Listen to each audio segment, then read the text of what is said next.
The Council of 70 Worlds met in the Grand Amphitheater on Vexaris Prime, and today's agenda had everyone's sensory organs twitching with anticipation. A human had been captured. Not just any human, mind you, but one of those supposedly legendary soldiers from Earth.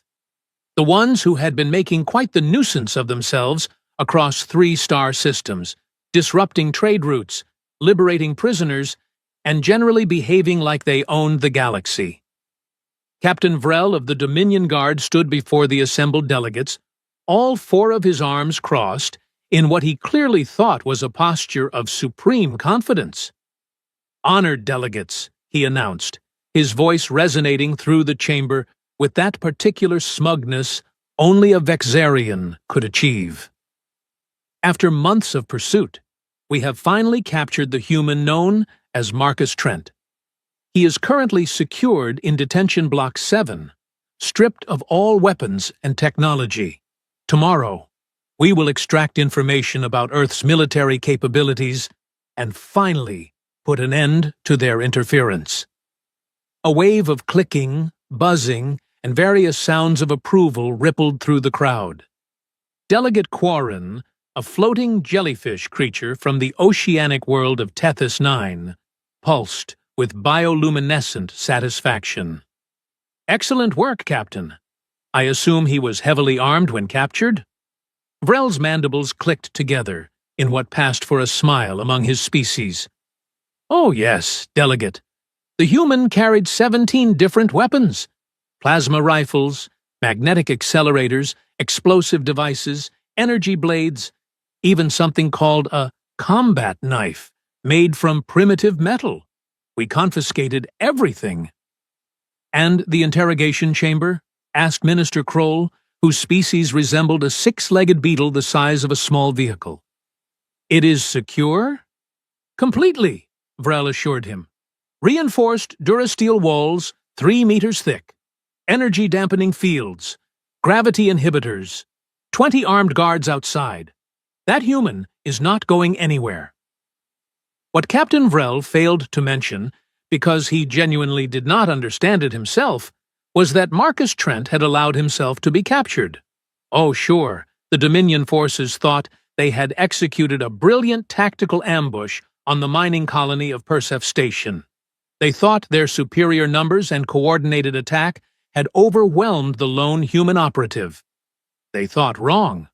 Marcus had walked into their trap with his eyes wide open, let them confiscate his impressive arsenal, and permitted them to drag him onto their flagship without so much as breaking a sweat. Why? Because sometimes the best way to infiltrate an impregnable fortress was to let your enemies carry you through the front door in chains. Currently, Marcus sat in the center of his cell, legs crossed, eyes closed, breathing slowly and deliberately. The cell was exactly as advertised. 3-meter-thick walls, no windows, 1 heavily reinforced door with exactly 0 mechanical components that could be picked or manipulated. The energy field across the doorway crackled with enough power to vaporize most species on contact. Guard Captain Threx peered through the observation panel, his reptilian eyes narrowing with suspicion. He has been sitting like that for 6 hours. His subordinate, a younger Vexarian named Prill, shifted nervously. "Should we do something? Maybe he is dying?" "Humans do not die from sitting still, you idiot," Threx snapped. "They are annoyingly durable. I once saw documentation of a human surviving in a vacuum for nearly 2 minutes. Another one climbed the highest mountain on their planet just for recreation. No, this one is planning something." "But what can he plan?" Prill gestured at the monitoring screens. "He has no weapons, no tools, no technology. We checked him 17 times. We even scanned for subcutaneous implants. He has nothing." Threx wanted to agree, but his combat instincts, honed over 40 years of military service, screamed at him that something was wrong. Humans had a reputation, a bad one. They did not simply surrender. They did not sit quietly in cells. They certainly did not smile the way this Marcus Trent had smiled when they sealed him inside. That smile had haunted Threx's dreams for the past cycle.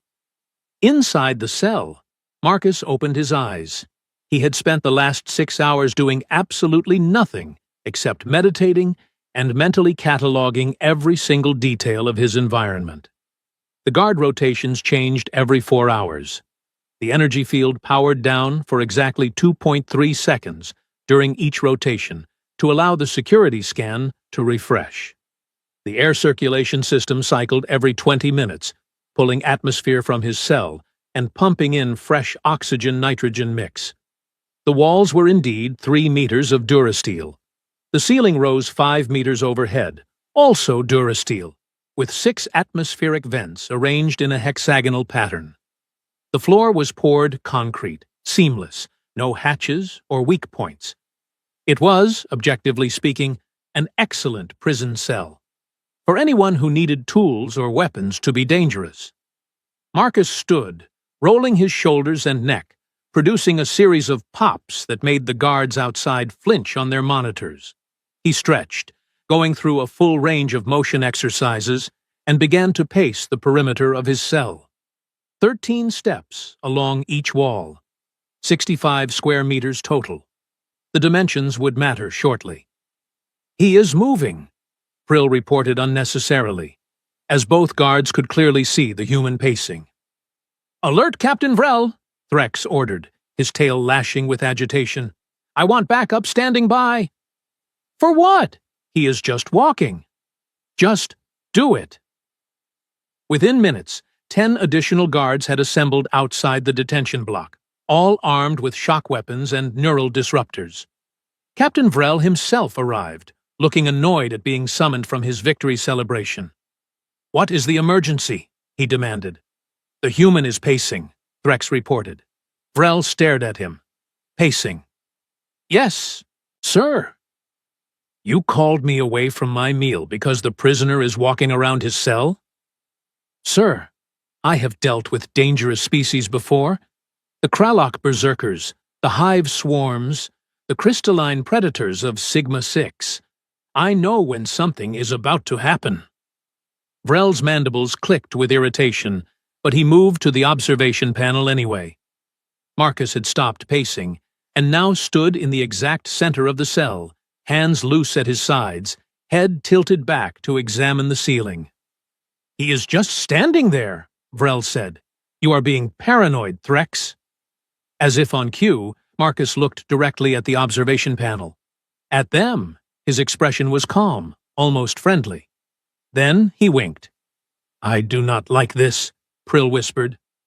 Marcus began his physical exercises. Push-ups first, standard ones, then clapping push-ups, then one-armed variations that made the assembled guards exchange nervous glances. Humans were strong. They knew this, but seeing it demonstrated so casually was unnerving. Then came pull-ups, using the lowest air vent as a bar. 50 repetitions without visible strain. His movements were fluid, controlled, efficient. "He is maintaining physical conditioning," Vrel observed. "Standard prisoner behavior, nothing to worry about." But Threx noticed something the captain did not. Every movement Marcus made was deliberate, purposeful. He was not simply exercising, he was testing his reach, his strength, the structural integrity of the vents, the acoustic properties of the room. Marcus dropped from the vent and began a series of kicks. High kicks, low kicks, spinning techniques that moved his entire body with frightening speed. Each kick stopped precisely at an invisible target, demonstrating absolute control. "How long until interrogation?" Vrel asked. 6 hours, sir. Minister Kroll wanted to be present, and he is currently sleeping through his rest cycle." "Fine. Maintain watch. Rotate guards as scheduled. And Threx, stop being so jumpy. The human is contained." Vrel left, taking half the backup guards with him. Threx remained, watching Marcus continue his exercises, unable to shake the feeling that they had just made a terrible mistake. Marcus finished his workout and returned to sitting meditation. He had learned everything he needed to know. The cell was secure, yes, but security was only as strong as its weakest point, and every system had a weak point. His was biological. See, the thing about humans that most alien species failed to understand was that weapons were not what made them dangerous. Weapons were convenient, sure.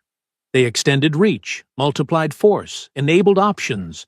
But remove the weapons, and you still had the human.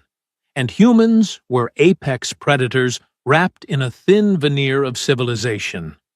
The guards did not know that human bone density was significantly higher than most species. They did not know that human muscle fiber could generate explosive force that seemed disproportionate to body mass. They did not know that humans possessed binocular vision optimized for tracking prey, persistence hunting instincts that let them chase prey to exhaustion, and a pain tolerance that bordered on insane. Most importantly, they did not know that humans had spent their entire evolutionary history finding creative ways to kill things that were bigger, stronger, and more naturally armed than they were. Marcus had no weapons. Marcus did not need weapons. He was the weapon. 4 hours passed. The guard rotation approached. Marcus remained in meditation, counting down the seconds in his head. When the rotation came, there would be chaos. Brief chaos, but chaos nonetheless. Guards changing position, attention divided, security protocols prioritizing procedure over vigilance. That was when he would move. 3 hours, 2 hours, 1 hour, 30 minutes, 15 minutes, 5 minutes. The door to the detention block opened. New guards entered, fresh and alert. The old guards prepared to brief them, tired and eager to leave. This was it. The energy field dropped as the security scan initiated its refresh cycle. Marcus moved.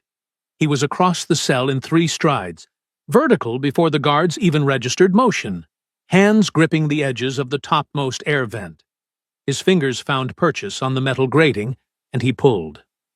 The screws, designed to withstand air pressure differentials but not direct force from this angle, shrieked and popped free.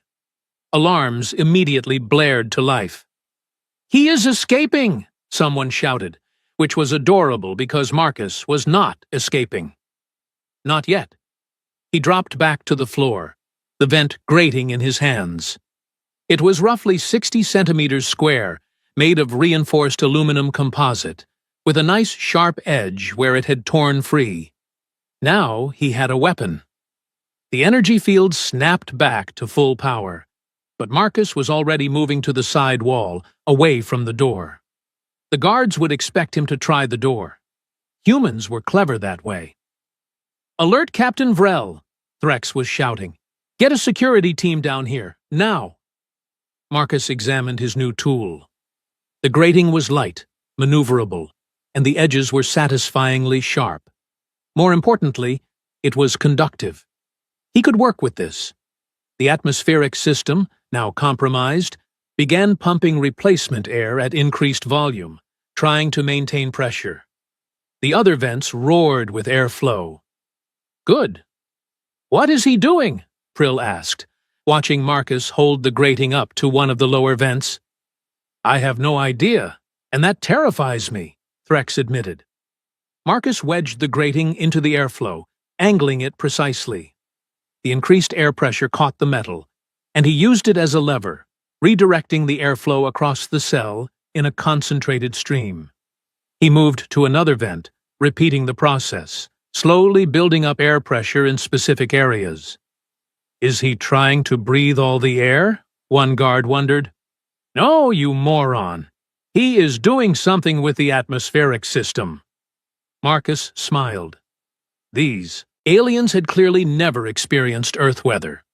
They did not understand wind shear, pressure differentials, or how moving air could become a tool. He continued manipulating the airflow, creating turbulence patterns, testing the structural response of the walls.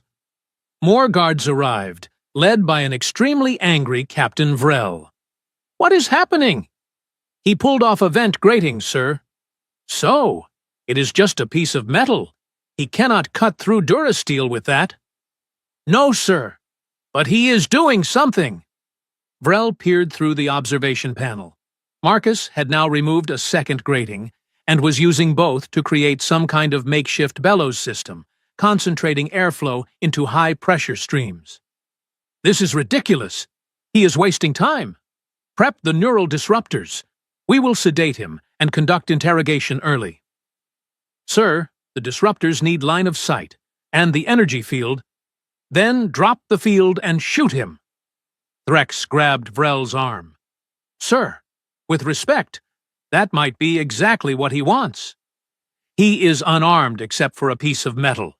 We have 20 guards with military-grade weapons. What can he possibly do? Marcus chose that moment to slam both gratings together near one of the high-pressure air jets he had created. The impact produced a sharp, explosive sound that reverberated through the metal walls. Then he did it again, and again, creating a rhythm, a pulse, a frequency.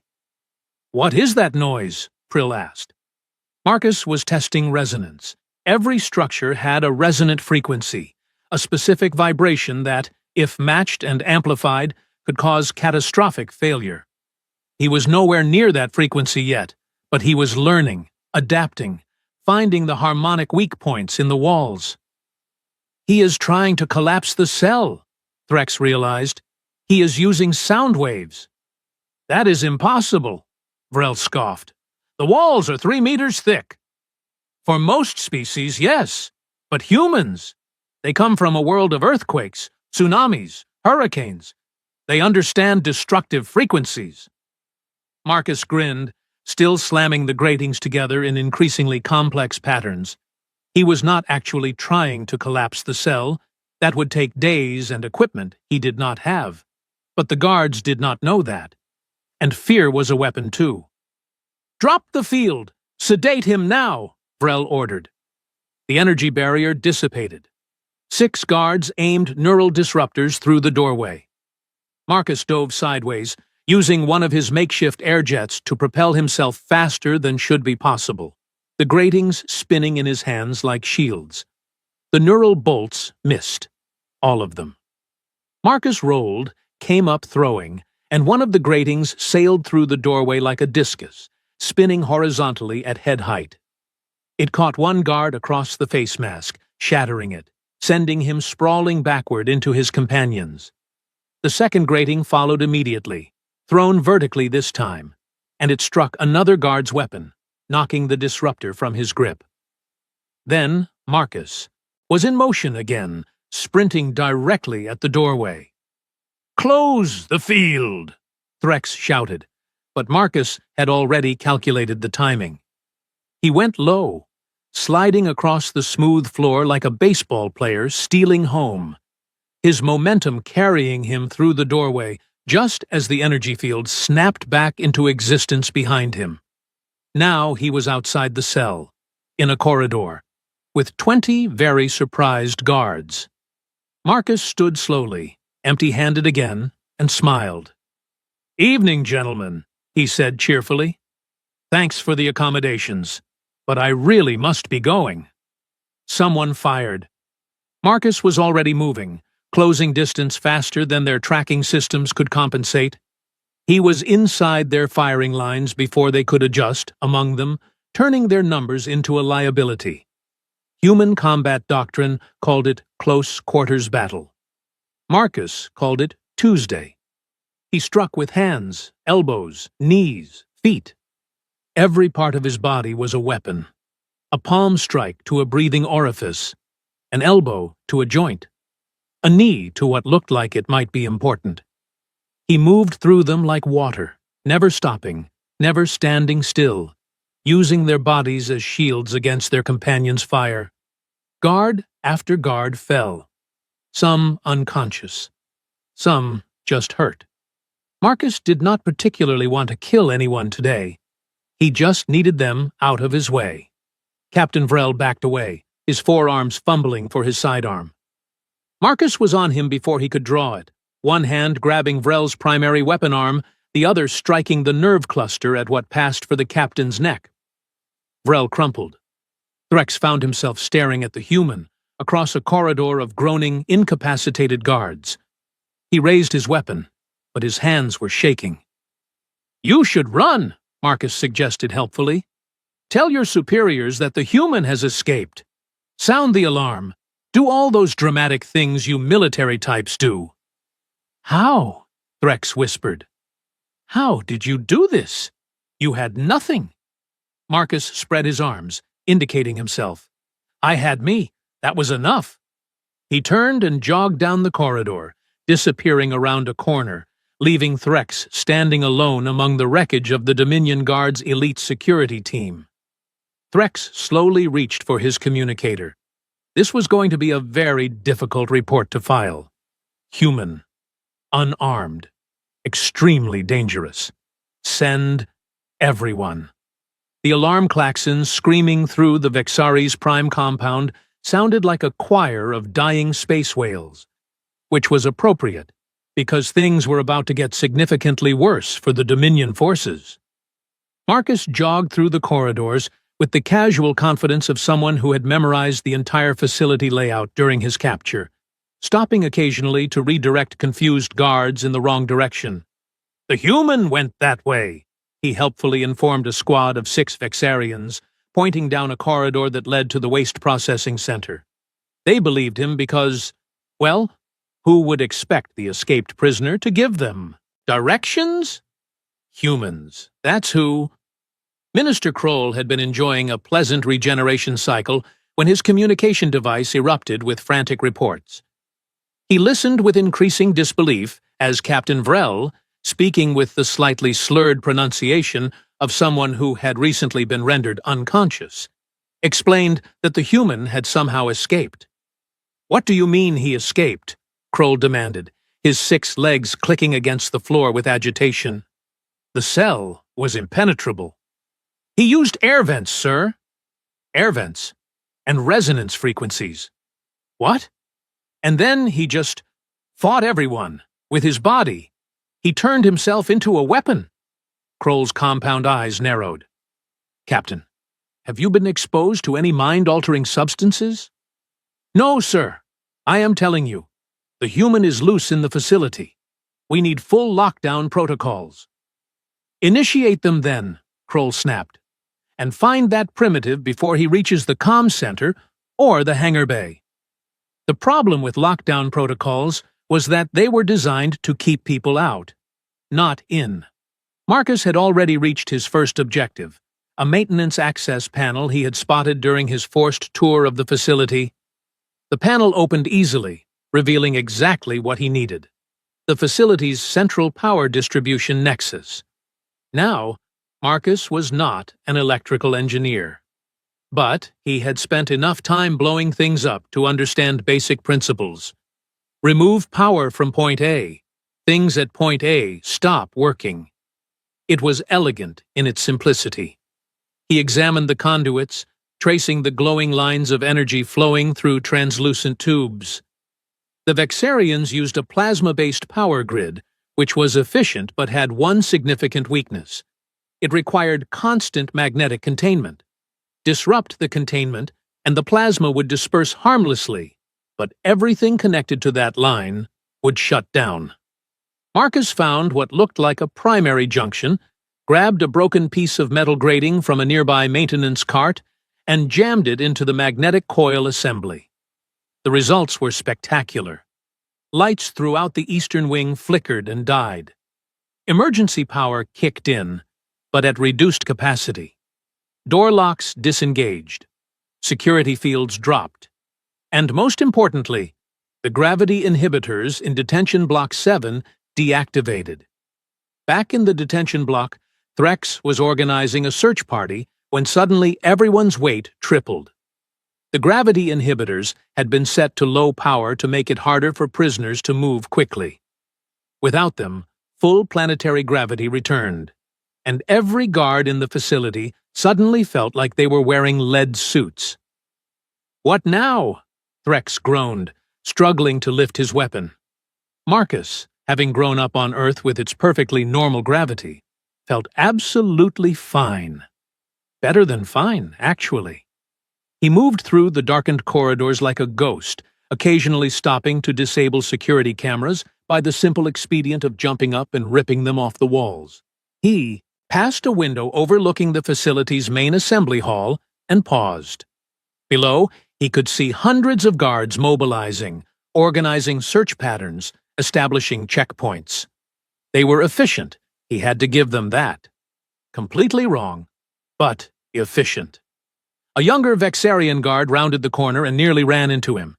They stared at each other for a long moment. "Hi," Marcus said. "Ah," replied the guard.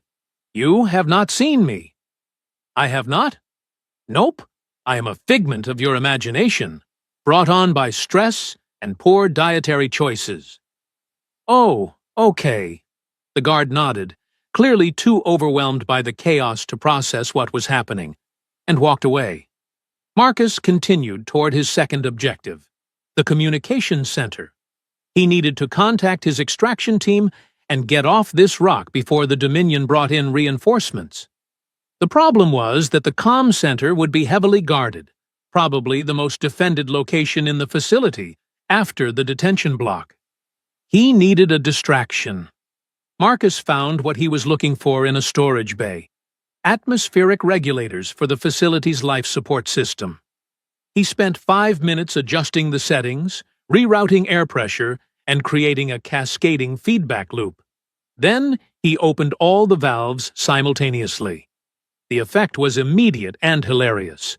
Compressed air began venting through every corridor in the western wing, creating windstorms that sent loose equipment, documentation, and several unfortunate guards tumbling through the hallways. It sounded like the facility was breathing, giant wheezing gasps that echoed through the metal walls. Alarms upon alarms began sounding. The Dominion forces, already stretched thin searching for one human, now had to deal with what appeared to be a catastrophic life support failure. Minister Kroll arrived at the command center to find absolute pandemonium. Guards were running in every direction.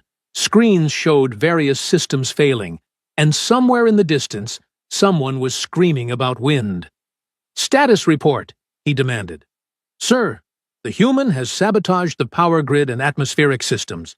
We have lost containment in multiple sectors. Emergency teams are responding, but we are spread too thin. We need to evacuate non-essential personnel." "Where is the human now?" "We do not know, sir. He disabled the cameras. We have over 300 guards searching, but the facility is 17 square kilometers. He could be anywhere." Kroll forced himself to think calmly. What would a human do? They were resourceful, yes, but ultimately they needed the same things any species needed: escape route, communication, transportation. The hangar bay, he realized. Double the guards at the hangar bay.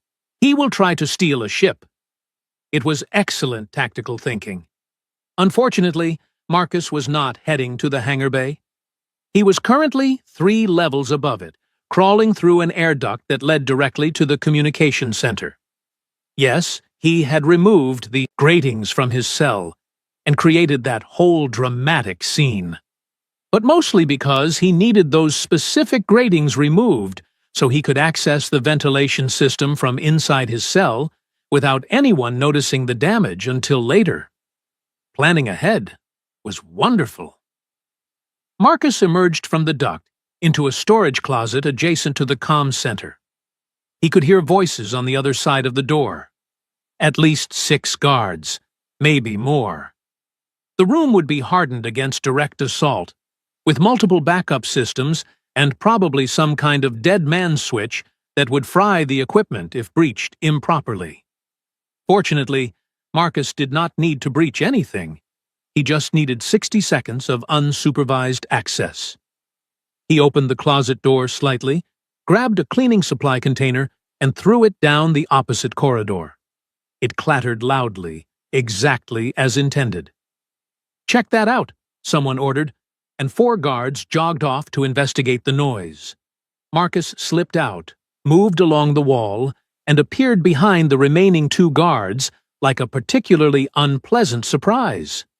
A quick strike to the nerve clusters, and both guards were unconscious before they could raise the alarm. He dragged them into the closet, borrowed one of their access cards, and entered the comm center. The equipment was alien, but not incomprehensible. Most communication systems followed similar logic: power, antenna, frequency modulation, transmission. Marcus found what looked like the main console and began entering commands. The Vexarian language was tricky, but he had picked up enough during his capture to navigate basic systems. He set the transmitter to the emergency frequency his team monitored, maximized the signal strength, and sent a simple burst transmission. Coordinates, extraction request, urgent. Then he heard boots in the corridor. Many boots. "Time to go," he muttered, looking around for an exit that was not the door. The window was reinforced transparent aluminum, rated to withstand weapons fire. He grabbed a chair, tested its weight, and shook his head. That would not work, but the ventilation intake might. Marcus jumped, grabbed the grating, and pulled himself up into the duct just as the door burst open and a dozen guards flooded into the room. They found their unconscious companions, the active comm system, and no human. "He was here!" someone shouted. "Find him!" Inside the duct, Marcus crawled quickly, following the airflow toward the exterior vents. He could hear guards below, tracking his movement by sound. But the duct system was a maze, and they could not follow him in. Too small for most species, just right for a reasonably flexible human. He emerged onto the roof of the facility, just as the twin suns were setting over Vexaris Prime. The view was actually quite beautiful, if you ignored the small army of armed aliens searching for you. Marcus activated the borrowed communicator, hoping his team had received the transmission. "Trent to Valkyrie. Do you copy?" Static. Then, "Valkyrie copies. Marcus, what is your status?" "Oh, you know. Escaped from maximum security detention, sabotaged a major military installation, probably started an intergalactic incident. The usual. I need pickup." "We have your coordinates. Inbound. 8 to 6 minutes. Can you hold out?" Marcus looked at the roof access door, which was beginning to show signs of being forcibly opened. 6 minutes? Sure. No problem. The door exploded outward, and Captain Vrel emerged, flanked by 20 guards, all looking extremely unhappy. Vrel's 4 arms each held a different weapon, which seemed like overkill, but Marcus appreciated the thought. "Surrender, human," Vrel demanded. "You are trapped. There is nowhere left to run." Marcus walked to the edge of the roof, looking down at the 50-meter drop to the landing pad below. Then he looked back at Vrel and smiled that same smile that had haunted the captain's dreams. "You know what the problem with you Dominion types is?" Marcus asked conversationally. "You think in terms of equipment, weapons, armor, technology. You forgot the most important piece of military hardware." "And what is that?" Vrel asked, weapons trained on the human. "Improvisation." Marcus jumped off the roof. For a moment, the guards just stared at the empty space where the human had been. Then they rushed to the edge and looked down. Marcus had grabbed onto a maintenance cable halfway down, using it to swing toward an open hangar door on a lower level. He released at the peak of his swing, sailed through the opening, and rolled to absorb the impact. "He is insane," Prill whispered. "He is human," Threx corrected. "There is a difference, but not much of one." Inside the hangar, Marcus found himself surrounded by various spacecraft and equipment. He also found himself surrounded by 50 very surprised technicians and support personnel, none of whom were armed. "Afternoon," he greeted them cheerfully, dusting himself off. "Do not mind me, just passing through." They parted like water, too shocked to react, and Marcus jogged toward the main hangar doors. Behind him, He could hear boots thundering down the corridors. In front of him, the doors were sealed shut, requiring security clearance he did not have. But there was a manual override, designed for emergencies. Marcus found the lever, marked in bright yellow, and pulled it. Alarms, because apparently there were still some that had not been triggered yet, began wailing. The massive hangar doors slowly ground open, revealing the landing pad and the sky beyond. A sleek ship dropped from the clouds, engines screaming, weapons ports open. The Valkyrie, his ride home, coming in hot. "There he is!" Vrel shouted from across the hangar. "Fire! Bring him down!" Energy bolts filled the air. Marcus dove behind a cargo container, rolled, came up running.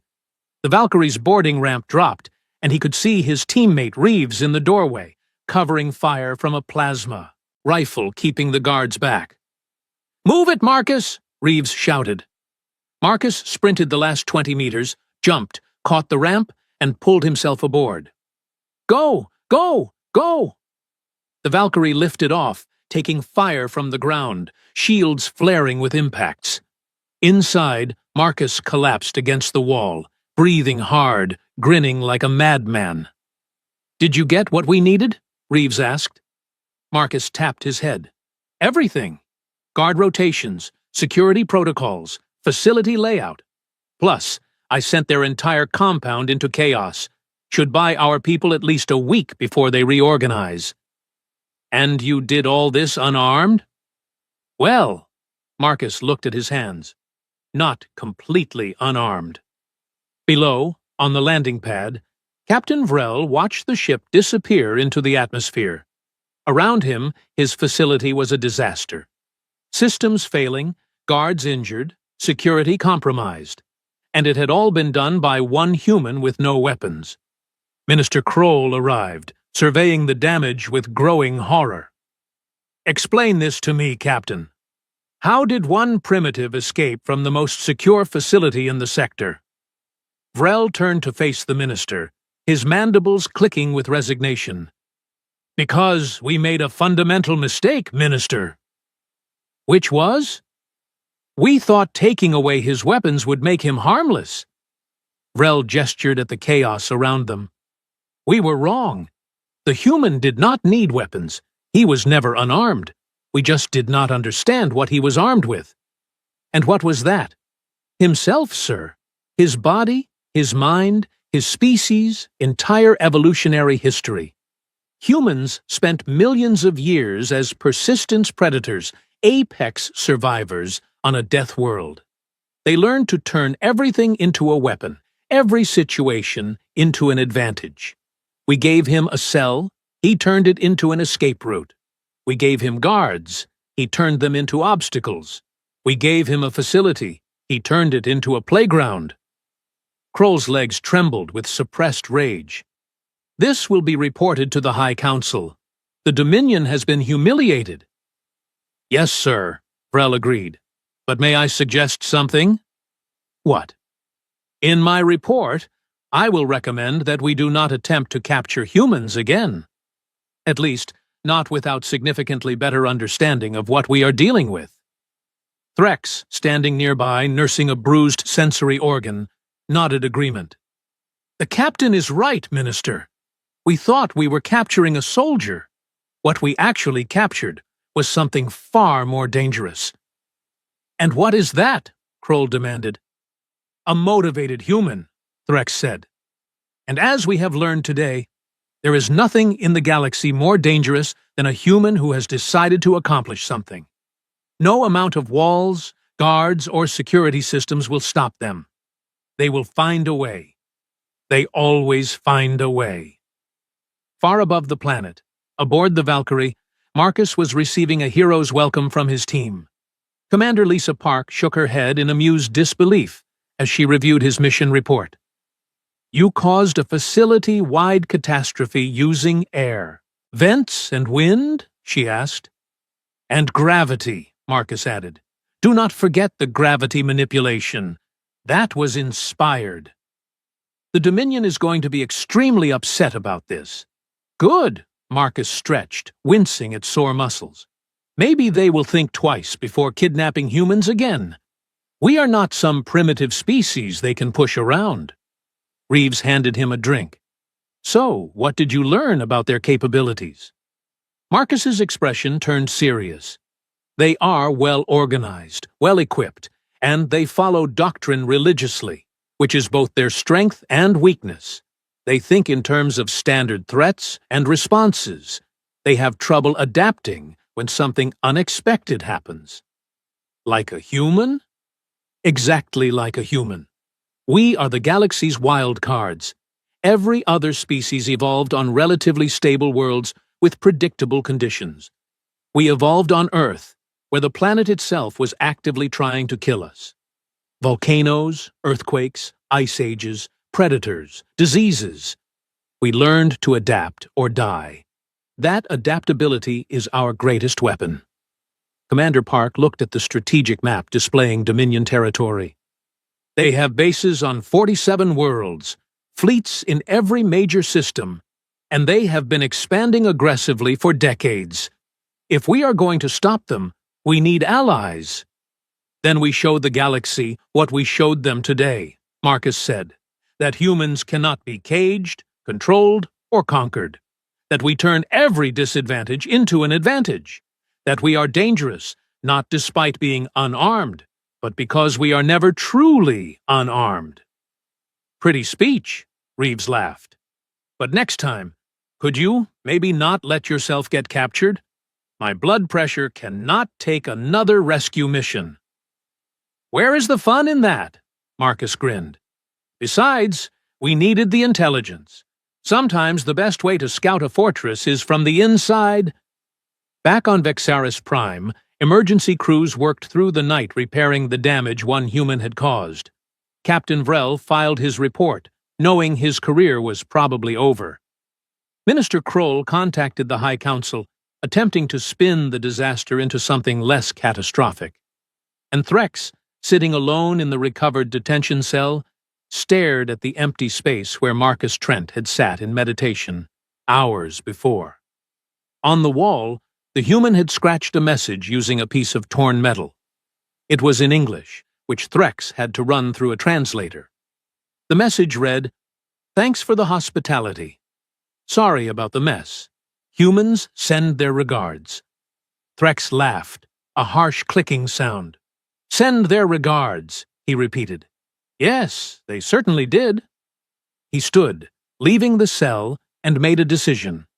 When his service to the Dominion was complete, he would retire, somewhere quiet, somewhere far from human space, somewhere he would never have to face another unarmed human again. Because today had taught him a valuable lesson, one he suspected the entire galaxy would soon learn. Humans were apex predators disguised as civilized beings. Take away their technology, their weapons, their advantages, and you did not get helpless primitives. You got something far more terrifying. You got humans doing what humans did best, adapting, surviving, and turning the entire universe into their hunting ground. And that, Threx reflected as he walked away from the demolished detention block, was absolutely horrifying. The Valkyrie jumped to faster-than-light speed, leaving Vexaris Prime behind, carrying Marcus and his team toward their next mission. Earth's expansion into the galaxy was meeting resistance, but humans had spent their entire history overcoming resistance. They would adapt. They would survive. They would win. Not because they were the strongest or the fastest or the most technologically advanced, but because they understood something most species had forgotten. The most dangerous weapon was not something you carried. It was something you were. And humans were weapons that had learned to walk, talk, and smile, while they dismantled your entire civilization with their bare hands. The Dominion was about to learn what Earth had known for millions of years. Never underestimate the ape descendants. They might surprise you,